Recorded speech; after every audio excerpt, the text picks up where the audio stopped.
parent. Akwembele muzazi wa karibu na we.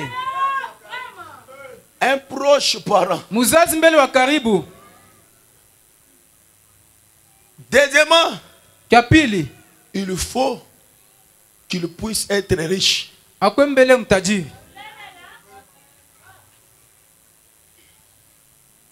Troisièmement, Katatu, il doit rendre un témoignage biblique. anapasha kuleta ushuda mbele ya watu wote. Rendre un témoignage biblique. Kuleta ushuda mbele ya watu bote. C'est comme l'histoire, le type de Boaz. Iko sa type ya Boaz adishi. S'il y a des lecteurs de la Bible. Kama kuku bali banasomaka Biblia. Boaz était proche parent ou parent à Elimelech. Alikuwa mzazi wa karibu na Elimelech. Elimelech avait épousé Naomi. Elimelech arioa Naomi. Elimelech et Naomi ont donné naissance à deux fils. Elimelech na Boaz bakazala batoto bawili. Qui connaît les deux fils? Na jua manjina bale batoto bawili. Qui connaît? Na jua. Vous devez être des lecteurs de la Bible. Mnapaswa kwanza kusoma Biblia. Les deux fils de Naomi. Bale batoto bawili ba Naomi. Qui est qui? Kulikuwa nani na nani? Hein? Oui. Quel genre? Et? Allez-y chercher. Mwene mkatafute. Il a dit quoi? Anasema nini? Hein? Il a dit quoi? Anasema nini? Alors, sasa Elimelech est décédé. Elimelech anakufa. Naomi est restée avec ses deux fils. Naomi anabakia na bale batoto wake bawili. Et elle a quitté son pays. Na anatoka mule muinchi yake alikuwa anaishi. Pour aller dans quel pays? Njoo kwenda muinchi kani? Elle est allée à Moab. Anaenda kule ku Moab. Et ses deux fils na bale batoto bawili se sont mariés à deux filles. Bakaoa bale babinti bawili. Ou femmes. Au banamuke bawili. C'était qui et qui? Ilikuwa ni nani na nani? C'était qui et qui? Nani na nani? C'était qui? Ilikuwa ni nani? Ruth et qui? Ruth na nani? Hein? Ruth et qui? Ruth na nani? Orpa. Orpa. Et arrivé là-bas, na kufika kule, les deux fils de Naomi sont morts. Bale batoto wake Naomi wali banakufa. Et Naomi est restée avec ses deux belles filles. Naomi akabakia na bale bako yake bawili bale. Orpa et Ruth. Na Rita. Naomi dit, Naomi anasema, je dois retourner dans ma patrie. Mimi napasha kurudia muinchi yangu. Elle a béni ses belles filles. Akabariki bale bako yake. Allez-y. Asema mwende. Et la chance mpate bati d'être remarié. Bapate kumioa tena mala pili. L'une d'elles a dit, mmoja kati yao anasema, merci. Asema aksanti. Elle est partie. Akaenda.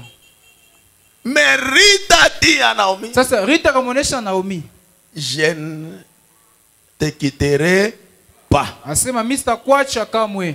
J'irai avec toi. Mintenda pa na wewe. Ton Dieu, Mungu wako sera mon Dieu. Ataka Mungu wangu. Où tu iras, kule utenda, j'irai. na mimi nitenda. Où tu mourras, kule utakufia, je mourrai. Utakufia paka kule. La décision de Rita. Mipango ya Rita. C'est la même chose avec un chrétien. Quand tu viens à Christ, la première chose, c'est la décision.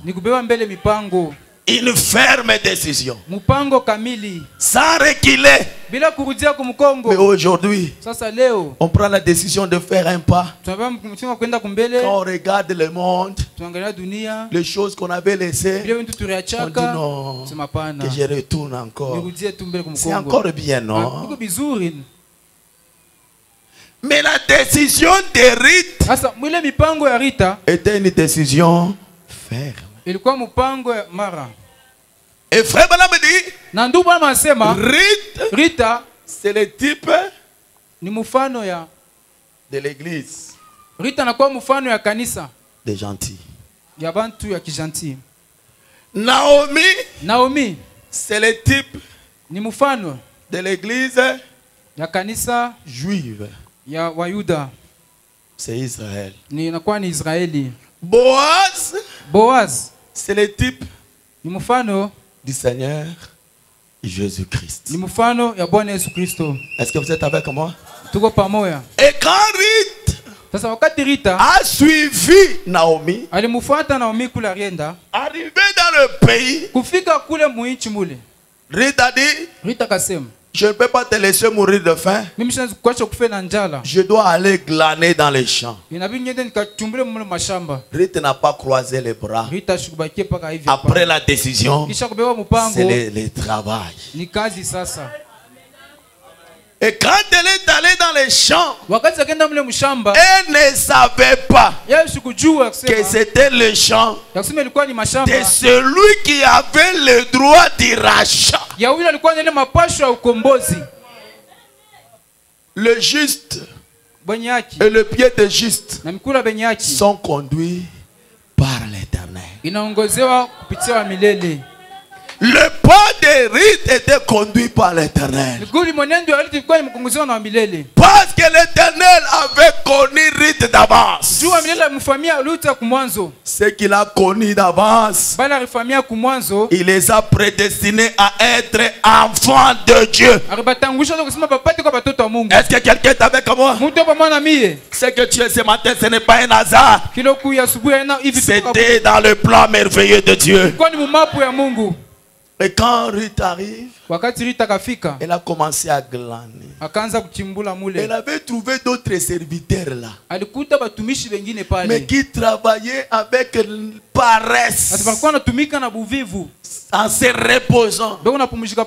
Mais Ruth travaillait sans repos. Sasa Rita alikuwa anatumika bila kupumzika. D'autres serviteurs pouvaient dire, mais Ruth, Rita, repose-toi, c'est le temps de repos. kupumzika ni saa kupumzika. Mais Ruth avait un objectif. Rita alikuwa na kifukuzio. Je me dire à quelqu'un ce matin, Napenda kuonesha mtu quand tu viens à l'église, tu dois avoir un objectif. unapaswa kuwa na shabafu. Quand tu viens à Christ, tu dois avoir un objectif. Unapaswa kuwa na shabafu. Tu n'es pas venu pour regarder quelqu'un. Au konjwa kuangalia Tu mtu. es venu pour quelqu'un regarde ce que tu fais et apprécie. Kwa mtu apate kuangalia tunafanya na kitape.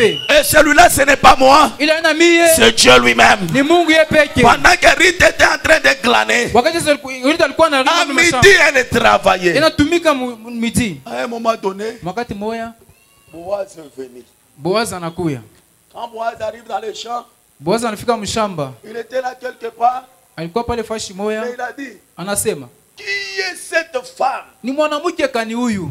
qui travaille sans se lasser, Inatumika bila kukata. qui travaille sans se reposer? Inatumika bila kupumzika. Qui est cette femme? Ni mwanamke kani Les huyu? serviteurs ont dit, Batumishi bakasema, non, c'est Ruth la Moabite, hapana ni Rita Moabiti. celle qui est venue avec Naomi. Njoo ile balikuwa pamoja na Naomi.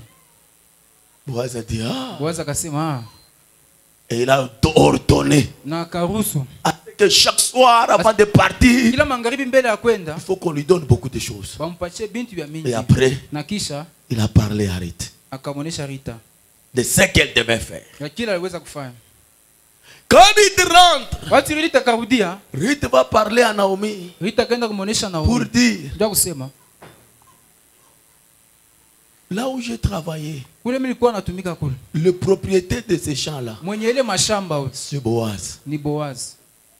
Naomi est restée calme. Naomi anabakia kimya. Naomi dit continue à travailler là. Sasa enda kutumika pale. Parce que Naomi avait compris Njoo Naomi alielewa que c'est Boaz qui avait le droit de rachat. akasema ni Boazi alikuwa ndiye mapasha ukombozi. Est-ce que quelqu'un est avec moi? Mtu hapa mwana mie. Et ce qui avait attiré l'attention de Boaz, Na kile kilikokota angalisho wa Boazi. ce n'était pas les yeux de Naomi, de Ruth. Alikuwa manchu ya Rita. Ce n'était pas sa façon de s'habiller, Alikuwa namna yake ya kuvuala. mais c'était le caractère. Ilikuwa ni tabia. Est-ce que quelqu'un est avec moi? Mtu hapa mwana mie. C'était le caractère. Ilikuwa ni tabia. Ruth était une femme travaillante. Rita alikuwa mwanamke wa kutumika Elle kabisa. travaillait Alikuwa anatumika sans se lasser. bila kukata. Et frère Branham a dit, Ndio bwana anasema le travail que toi et moi ile kazi wewe na mie. avons, c'est le travail de l'âme. Ile tuko nani makazi ya Tu nafsi. dois travailler sans te reposer. Unapaswa kutumika bila Est-ce que kupumzika. quelqu'un est avec moi? Mtu hapa mwana mie. Mais regardez comment les gens font aujourd'hui. Angalia watu wanafaa leo. Trop de prières comme ça. Kama maombi ya mingi mingi hivi. Non, même avec la parole, il faut écouter d'abord avec de l'estage. Hata nyewe ndio kushika kule On unashika n'écoute jamais la parole de Dieu avec de l'estage. Basi ni Mungu ndio katakata leo. Parce que l'âme Juu nafsi se nourrit de la parole. inakuraka ni neno. Laisse-moi encore vous dire ce matin. Acha nikuoneshe asubuhi. Vous allez au marché. Unaenda Vous msoko. allez au travail. Unaenda mkazi. Vous cherchez ce pour le corps. Unatafuta ni jua Et mwili. ce corps va retourner à la poussière. Na hii mwili itarudia Mais kwa votre âme a un grand prix. nafsi yako kuna bei sana. Lorsque votre âme travaille sans se lasser. Acha nafsi yako itumike bila kukata. Lorsque votre âme se nourrit de la parole. Acha nafsi yako ipate kula La neno. nourriture de l'âme, c'est la parole. Chakula ya nafsi ni C'est neno. pourquoi Jésus a dit, Ndio kama Yesu alisema l'homme ne vivra pas de pain seulement, mtu asitaishi kwa mkate tu mais de bure. toute parole Lakini kwa kila qui neno sort de la bouche de Dieu. ya kutoka mkini wa Et Mungu. c'est pourquoi Branham me dit, Ndio maana anasema un chrétien Mkristo doit lire la Bible anapaswa kusoma Biblia 3 fois par jour. mara 3 Il kusiku. doit prier. Anapasha kuomba. Il doit venir à l'église écouter la parole. Anapasha kwa kanisa kushikia Et neno. il doit être impatient de voir les portes de l'église s'ouvrir, entrer pour communier avec le frère et communier avec Dieu. Na atapenda aone milango ya kanisa wazi ingie na apate kushiriki na wandugu na Est-ce que wadada. quelqu'un est avec moi? Mtu kwa Mais mwana si mimi. toi tu ne le fais pas, Sasa kama ufaa vile. ton âme Nafsi yako est en train d'être iko nenda na kuboba.